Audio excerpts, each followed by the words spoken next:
భయ్యా కొంచెం లోపల పెడతా వస్తా. రాగానే పని చెప్తావు. ఎవడ్రా నువ్వా? గోపాలం బామర్దిని ఫ్రమ్ నెల్లూరు కొత్త కాలువ. చూసారా అవకాశం నెల్లూరు నుంచి వచ్చి ఎలా వెళుతుందో. మరే పదరేదో పడుంది కొంచెం ఇదే. బస్తా. ఓకే బావకు తగ్గ బామ్మద్దురా. ఎల్లు ఒక 20 దోశలు తిని పడుకో. ఏంటి నువ్వు కూడాను కొంచెం మెల్లగా. నాన్న ఏమైంది నాన్న? ఏంటి మావయ్య వస్తూనే నాన్న నాలా భయపెట్టేశా? నాకేం తెలుసు సర్ప్రైజ్ షాకులకు కూడా మెడవాల్చే స్టేజ్ లో ఉన్నాడని. అంకుల్ అంకుల్ చూడండి, నేను మీ ధైర్యాన్ని. ఆహా, నువ్వు ధైర్యం అయితే మేము భయపెట్టేవాళ్ళమా? అయినా నువ్వు ఎందుకు వచ్చావు లోపలికి? నేనే రమ్మన్నా తాటికెళ్ళి బస్సు ఎత్తడానికి. గురుగారు, ఇక్కడ అజయ్ ఘోష్ అనే హార్ట్ పేషెంట్ నెల్లూరు నుంచి వచ్చిన వాళ్ళ బామర్ది పెట్టిన భయానికి కూలిపోయాడంట. మీకు గాని తెలిసేంటే. నేనేరా బుక్కా ఫకీర్. బొక్క రేయ్, నీ అంబులెన్స్ సౌండ్ ని బాగున్నోండి భయపడి పడిపోతున్నాను, పడిపోయినోండి భయపడి లెగుతున్నాను, నాకు అర్థం కావట్లేదురా. అలాగే అలాగే కోప్పడుకో. త్వరలో కలుద్దాం. బాయ్. అంకుల్ మీరిప్పుడు ఓకేనా? అదేంటున్నాయ్యా, నీ చెయ్యి పడగానే గాలిగుట్టిన చూపులా ఫిట్ అయిపోతుంది గుండె. అది మీ గుండె కాదు అంకుల్, ఏ గుండెనా అంతే. నా చేసి స్పర్శ లాంటిది, బాగా పాజిటివ్. ఈ చేత్తో ఎవరైనా హీల్ చేశాను అనుకోండి, టక్కన లేచి కూర్చుంటారు. ఇది తొందరగా యాక్సెప్ట్ చేసి చేయందుకుంటే అందరం హ్యాపీగానే ఉంటాం. ఇలాంటి కబుర్లు పేషెంట్స్ కి చెప్తే నమ్ముతారు, మాలాంటి వాళ్ళకి చెప్తే కుమ్ముతారు. ఒరే ఒరే బేతపుడి తాడి, ఇప్పుడే గదరా భయపెట్టావు. అంటే ఎంత డోసు వరకు తట్టుకుంటావని ట్రైల్ వేసా. ట్రైల్ వేయడానికి నేను గ్రౌండ్ లో ఆడే క్రికెటర్ని కాదురా, గ్యాలరీలో కూర్చున్న హార్ట్ పేషెంట్ ని. కొంచెం ఆచితూచి పనికి మాలోడని. అంకుల్ ఇలాంటి నెల్లూరు నుంచి వచ్చే భయాలు తట్టుకునేలా, ఏ సిక్నెస్ లేకుండా ఉండేలా మిమ్మల్ని సూపర్ ఫిట్ గా నేను తయారు చేస్తాను. అంకుల్ మీరు రేపు పొద్దున మీ కాలనీ ఫ్రెండ్స్ అందరిని తీసుకొని పార్క్ కూర్చోండి చెప్తా. పార్క్ గా ఎందుకు? మీరు రండి అంకుల్.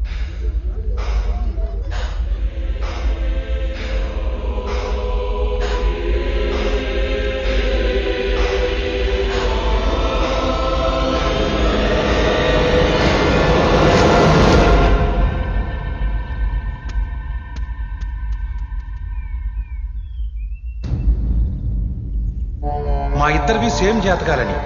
నా జీవితంలో 4 రోజులు ముందు జరిగింది, తన జీవితంలో 4 రోజుల తర్వాత జరుగుతుంది. నాకు తెలిసి మా చావు కూడా నెల అటిటే. ముందు నేను పోతాను, నెల తర్వాత తను పోతాడు, గ్యారెంటీ. అంకుల్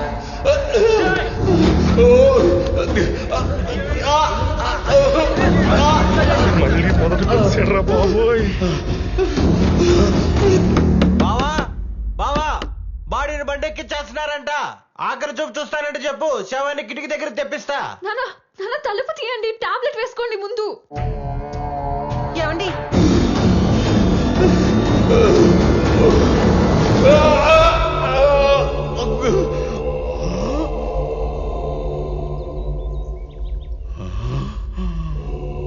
గోపాలం రా, ఆడుకుందాం. రావా? నెల తర్వాత వచ్చేస్తావులే నాతో ఆడటానికి, ఆత్మవై.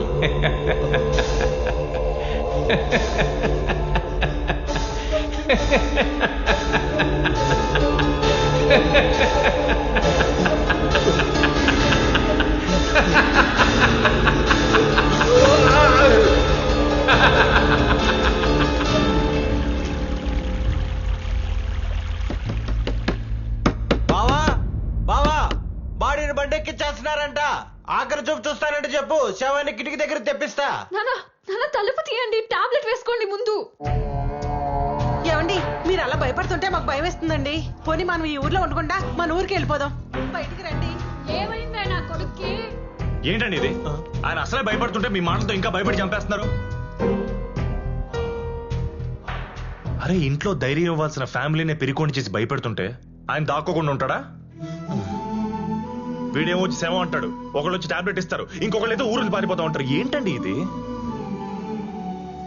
చూడండి, మీరు భయానికి భయపడి ఎంత దూరం పారిపోతే అది మీకు అంత దగ్గర అవుతుంది, ఆయన మీకు అంత దూరం అవుతారు. అంకుల్ మీకేం కాదు, ఏమన్నా అయితే నేను హాస్పిటల్ తీసుకెళ్తాను, మీరు బయటికి రండి.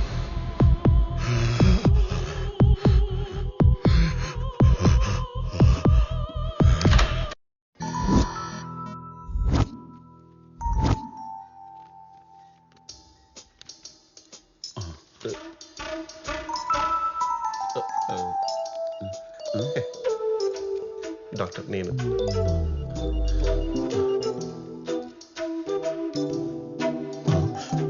రావట్లేదేంటి? హలో, ఇది పెట్టుకోవాలి కదా.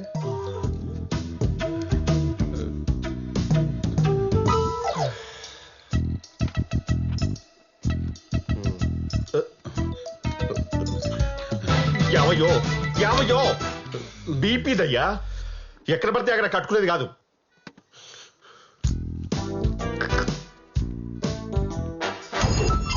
ఒరే సంతుగా, మీ అక్కని కట్నం లేకుండా చేసుకున్నా కదరా, బాగానే చూసుకుంటున్నా కదా, నా కారు కూడా వాడుకుంటున్నావు కదా, మరి ఎందుకురా నీకు నేనేంట అంత కక్ష? ఈ కొత్త టర్కీ కొని తెచ్చావేంట్రా? బావ నువ్వేం భయపడకు, ఆయనకు అసలు ఏ రోగం లేదని నువ్వు చెప్తే చాలు. నేను చెప్పడమేట్రా, ఆల్రెడీ రిపోర్ట్స్ ఉన్నాయి కదా. ఉన్నా నమ్మాలి కదా, మాలాంటి మామూలు మనుషులు చెప్తే నమ్మే క్యాండిడేట్ కాదు అక్కడ. డాక్టర్ తో చెప్పించుకుని 10 లక్షలు పోగొట్టుకుంటే తప్ప ఎక్కదా బుర్రకి. అంతే కదా, ఏ పగ ప్రతీకారం కమర్షియల్ సినిమా కథలేం లేవు కదా. నీ స్టెథోస్కోప్ మీద ఒట్టు. Super sir, absolutely perfect reports. నా ప్రాక్టీస్ లో ఇంత ఫ్లాలెస్ రిపోర్ట్స్ నేను చూడలేదు. Your absolutely fine. ఒక మనిషికి చేయాల్సినవి, చేయకూడనివి, చేయలేని స్కానింగ్ కూడా చేయించాం. మీరు హ్యాపీగా ఇంటికి వెళ్ళిపోవచ్చు. జస్ట్ ఎగిరిపోండి అంతే.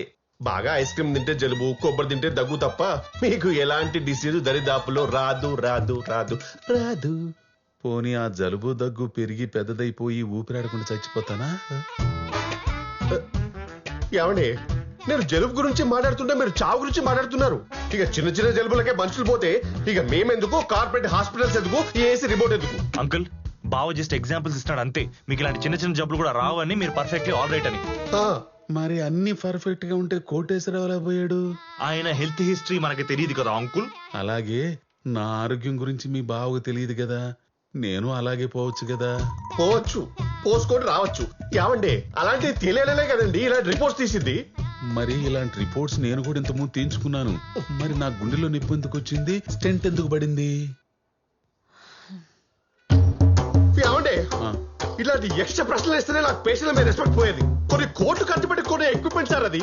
వాటితో చెక్ చేసి నీ బాడీలో ఉన్న అణువణువు స్కాన్ అయిపోయి అందులో ఉన్న వైరస్ తీసేసి దాన్ని క్లియర్ చేసే డాక్టర్స్ మేము. We're doctors. మరి మీ దగ్గరకు వచ్చిన తమిళనాడు సీఎం జయలలిత ఎందుకు చచ్చిపోయినట్టు? ఇంత పెద్ద పెద్ద కార్పొరేట్ హాస్పిటల్స్ పెట్టుకుని మరి ఆవిడ ప్రాణాన్ని కాపాడలేకపోయారే? అరే, మీరిద్దరు డిస్కస్ చేస్తూ ఉండండి. ఇలా దుబాయ్కి వెళ్ళి షాపింగ్ కూర్చో. మరి ఇంకేంటండి, కొన్ని ప్రశ్నలకు ఆన్సర్స్ ఉండవండి. అవి గూగుల్లో వెతికినా దొరకవు, అవి చెప్పిన మీకు అర్థం కావు. అలాగే నా ఆరోగ్యం గురించి మీకు అర్థం కాలేదేమో. నేను కూడా కోటేశ్వరరావు లాగా పోతాననుకోవచ్చు కదా. మధ్యలో కోటిగానే రా, పాడిపోతే వీడెందుకు పోతాడు? సారీ సార్, ఇప్పుడు బహుశా ఆయన ఈ స్కానింగ్ చేయించుకుని ఉండకపోవచ్చు. బడ్జెట్ ప్రాబ్లం ఏమో. లేదు, నేను ఇక్కడికి వచ్చి అన్ని చేయించుకున్నట్టే ఆడు కూడా చేయించుకుని ఉంటాడు. కరెక్ట్ గా చెప్పావు గోపాలం. ఇలాంటి 100 టెస్టులు చేయించాను. మరి ఎందుకు పోయాను? ఈ డాక్టర్ల మాటలు అసలు నమ్మొద్దు. అరగంట ముందు బాగుందంటారు, గంట తర్వాత అన్ని ఆగిపోయి పోయాడంటారు. నాలాగే నువ్వు పోతావు.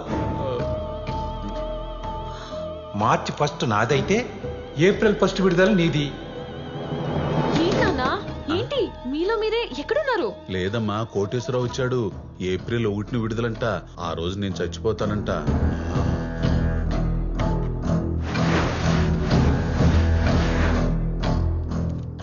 ముందు నుంచి నేను చెప్తున్నట్టు జరుగుతుంది చూసారా? కోటిగాని ఇన్సూరెన్స్ కట్టరా, పాలసీ తీసుకోరా అని 100 సార్లు అడిగాను. ఇప్పుడు ఏమైంది? బంగారం లాంటి ఆడి సాగు ₹1 లేకుండా వేస్ట్ అయిపోయింది.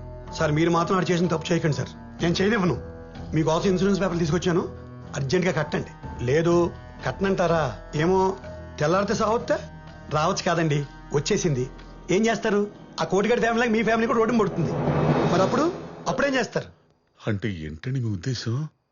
నేను ఖచ్చితంగా కోటి చెప్పినట్టే చచ్చిపోతానా?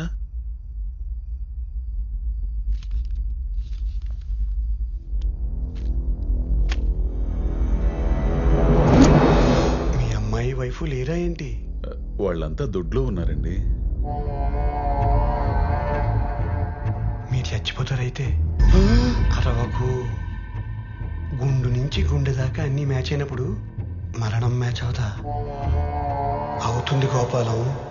కానీ నేను ఫోర్స్ చేశాను చెప్పకే. మీ మనస్సాక్షిని అడిగి అది ఊ అనమంటే ఊ అనండి. ఊ అనండి, ఊ అను. సపోజ్ మార్నింగ్ మన ఇద్దరం వాకింగ్కి వెళ్ళాం. నడుస్తూ నడుస్తూ మీరు పడిపోతారు. పడిపోతారా? పిట్టరాలినట్టు రాలిపోతారా? ఊ కాదు, నా సాటిస్ఫాక్షన్ కోసం రాలిపోతాను అనండి. రాలిపోతాను. రాలిపోతాను అనండి. రాలిపోతాను. ఎక్సలెంట్. రేపు మార్నింగ్ 10 lakhs రెడీ చేసుకోండి. ఇంట్లో వాళ్ళు చెప్పొద్దే, ఇది మన ఇద్దరి మధ్యలో ఉండాలి. ఆ తర్వాత రాలిపోతుంది కానీ.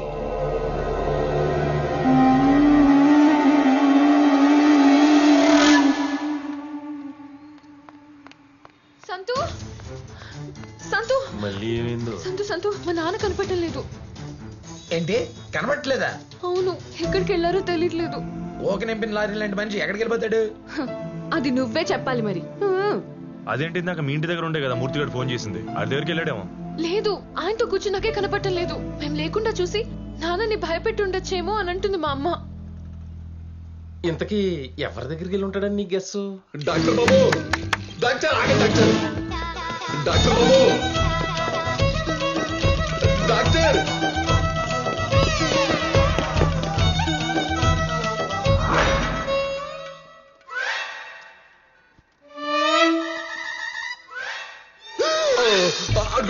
పరి పరి పరి పరి పరి పరి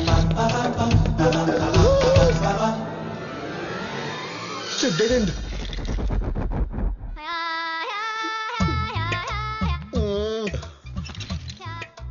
డాక్టర్ బాబు, డాక్టర్ బాబు వంటలకేంటయ్యా? అయినా ఎంతో మంది డాక్టర్లు ఉండగా నన్నెందుకే పట్టుకున్నావు?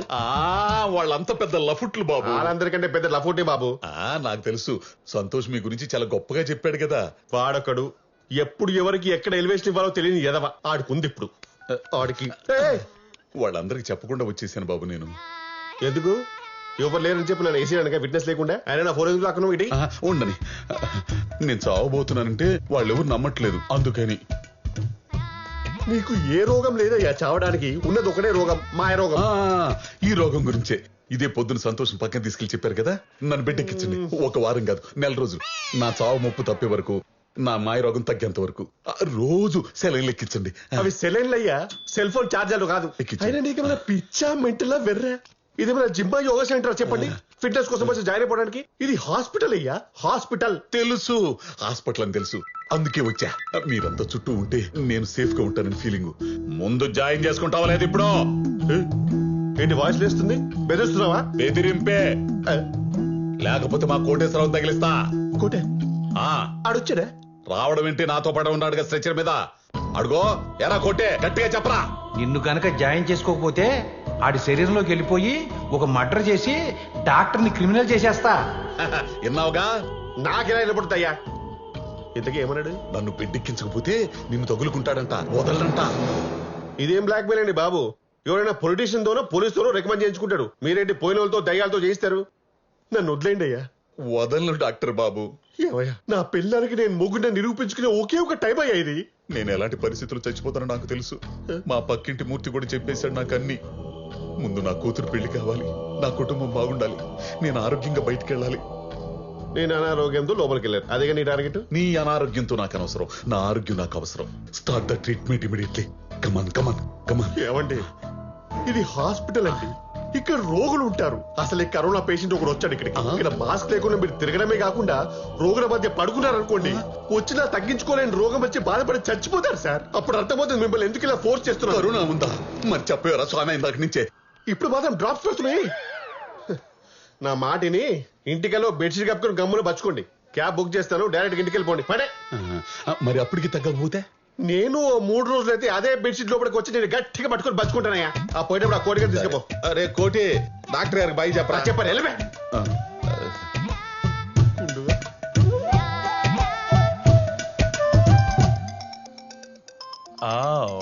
డాక్టర్ చక్రవర్తి దగ్గరికి వెళ్ళాడు అనమాట. రాయ్, నేను చెప్పానా మా బావ దగ్గరికి వెళ్తాడని. బావా బ్రో, వాట్సాప్ మై మ్యాన్. అరే నిన్ను ఆగాగు, క్యాండిడేట్ క్యాబ్ ఎక్కించేసావా? ఎక్కించేశారా? Very good very good, keep it up my boy. ఏంట్రా గుడ్డు? ఏంటి గుడ్డు? ఒక తందూరి చికెన్ కాల్చినని కాల్చేశాడ్రా. ఒక వారం రోజుల పాటు కోడిని కాల్చి ఎంత మాడిపోద్దో అంత మాడిపోయాడ్రా. బుగ్గైపోయాడ్రా, మస్ అయిపోయాడ్రా నాయన. సరే ఇంటికి వచ్చి వస్తానులే. అది మా బావని ఏం చేసాడు అన్నావుగా? ఏంటో నాకేం అర్థం కావట్లేదు. మా నాన్నని ఎలా మార్చాలో ఏం చేస్తే ఆయన నార్మల్ అవుతారో. మీ నాన్న భయపెట్టింది ఆ మూర్తిగాడే కదా, ఆయన తీసుకొచ్చి ఒంగో పెట్టి 4 గుద్దులు గుద్దు ఆడి మీద గొర్రెలలో పడ్డాను అనుకో, ఆడికి ఇంక లేవని కూడా లేవదు. రాయ్ అదే ఆయన ఇంక లేవని కూడా లేవరు. ఈ రోజు ఆ మూర్తి గారిని కొడితే రేపు ఇంకోడొచ్చి భయపెడతాడు. అప్పుడు ఆయన కూడా కొడతాం, అలా 1 by 1 కొట్టుకుంటూ వెళ్తాం ఆయన భయం పోయే వరకు. ఏడిసావు, ఇలా కొట్టుకుంటూ వెళ్తే ఆయన మారిపోడు. ఇక్కడ దూరం చేయాల్సింది ఆయన భయపెట్టే మనుషుల్ని కాదు, ఆయన మనసులో ఉన్న భయాన్ని. ఇవన్నీ ఎవడైనా చెప్తాడు, ఇప్పుడు ఏం చేయాలో చెప్పు. భయం తప్ప ఇంకో ఎమోషన్ ఫాలో అయిన ఆయన్ని మిగతా వాటికి కూడా అంతే ఇంపార్టెన్స్ ఇచ్చేలా చేయాలి. అంటే ఆయన ఇష్టాల్ని పైలేరికి తీసుకొచ్చి ఆయన మైండ్ ని డైవర్ట్ చేయాలి. ఇష్టమైనవంటే తిండి, నిద్ర, సెక్స్ ఇలాంటివా బావా? అవన్నీ నీకురా, ఆయన ఏజ్కి సూట్ అయ్యేవి చెప్పు. ఆయన ఎక్కడ ఎక్సైట్ అవుతున్నాడో చూసి వాటితో ఎక్కువ టైం స్పెండ్ చేసేలా చేయాలి. అప్పుడు ఆటోమేటిక్ గా మైండ్ డైవర్ట్ అయ్యి ఆయన భయపడే భయం బ్రెయిన్ లోంచి మెల్లగా వెళ్ళిపోతుంది. మరి కోటేశ్వరరావు డెత్ కూడా మర్చిపోయేంత ఇష్టాలు ఏమున్నాయి ఆయనకి? ఆయనకి మేమంటే చాలా ఇష్టం. నా పెళ్లి చూపుల టైంలో చాలా హ్యాపీగా ఉన్నారు. ఇదిగో అవన్నీ మీ ఫ్యామిలీ మ్యాటర్స్, వాటితో పని అవ్వట్లేదు కదా. ఇక్కడ బయట ఇష్టాలు ఏమన్నా ఉంటే చెప్పు, అవుట్ ద బాక్స్. అది చెప్పొచ్చో లేదో తెలీదు కానీ I just have a doubt by the way. ఏంటంటే డౌట్? ఏదైనా సీక్రెట్ లైఫ్ అనా? మీ నాన్నకి సెకండ్ సెటప్ ఏమైనా ఉందా? చెప్పు చెప్పు, పర్లేదు. మగాళ్ళకి ఇందులోనే ఫుల్ ఎంజాయ్మెంట్. ఇదిగో చాలా మంది మగోళ్ళు లేట్ వయసులో కూడా ఆరోగ్యం కోసం 1 2 3 4 అలా సెటప్లు పెట్టుకుంటానే ఉంటారు తెలుసా. ఆపుతారా మీరు ఇంకా? మా ఫాదర్ మాత్రం ఆ టైప్ కాదు. మరి ఏ టైపు? కానీ ఆవిడ వైపు నుంచి ఏదో ఇంట్రెస్ట్ కనిపిస్తుంది. అబ్బో, మీ నాన్నని ప్రేమించే ఆ మహతల్లి ఎవరమ్మా? ఎవరో అప్పడాల విజయలక్ష్మి అంట. అప్పడాల విజయలక్ష్మ? ఆ పేరు ఎక్కడ విన్నట్టుందే. మీ అక్కరా బావా? మీ అక్క? ఓ ఆ అక్క. మీ అక్క? మా దూర బంధువులే, కొంచెం దురద ఎక్కువ.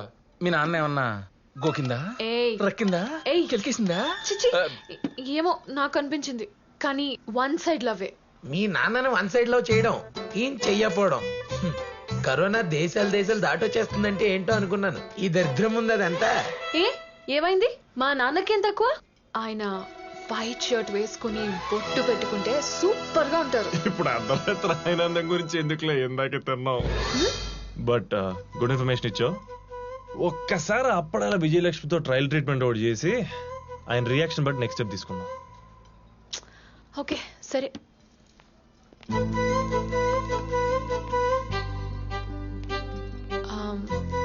సంతు, yeah come.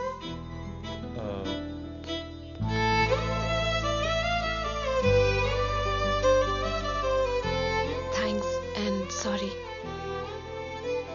What for? Thanks for what you're doing right now and sorry for what I did before.